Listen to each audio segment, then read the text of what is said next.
everyone. If you don't have a manual Trudeau food processor, which makes Caulirice super simple to make, this is another way I have found that works. You just take a large bowl and pop it in your sink, and you'll see why in a minute. Cheese grater, take your cauliflorettes, just grate them, and the big bowl catches all the shrapnel. And you have further insurance if you put the big bowl in your sink, it'll catch even more shrapnel.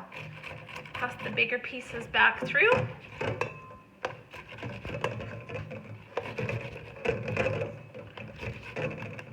And there you have it. Caulirice. Thinly spread it on a lined cookie sheet.